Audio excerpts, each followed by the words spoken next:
Du chamboulement dans le marché du périscolaire et des centres de loisirs à Tours.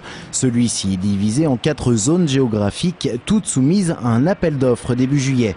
La plupart des associations qui gèrent ce marché ont été reconduites, excepté Samira, implantée sur les quartiers du Sanitas et de Mirabeau.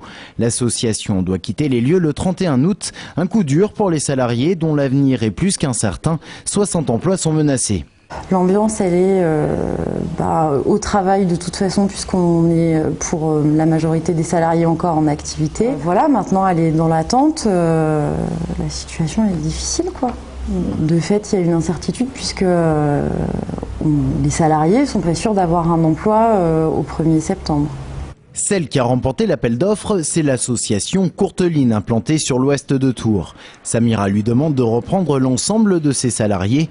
Pas question pour Courteline, seuls 40 emplois seront créés. Et si elle concède la priorité aux employés de Samira, leurs candidatures seront analysées.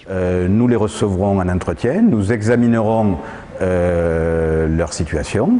Et les recrutements s'effectueront par rapport à un certain nombre de critères, des critères de compétences, des critères de diplôme.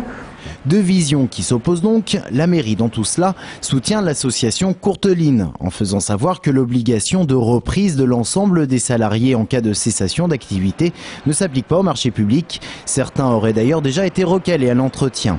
Mais au-delà, un doute plane sur le devenir des activités socio-culturelles développées par Samira.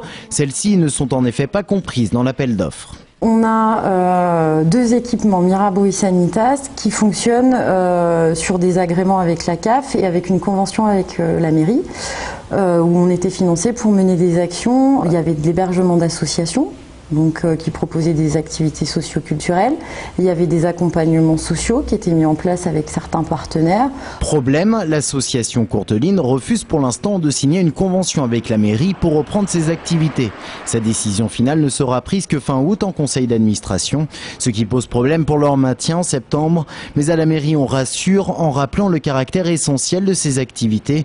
Elle étudie donc d'autres scénarios qu'elle garde pour l'instant sous silence. Mais ironie du sort, si une convention été signé avec Courteline, les salariés qui dépendent de ces activités socio-culturelles, là, seraient entièrement réintégrés.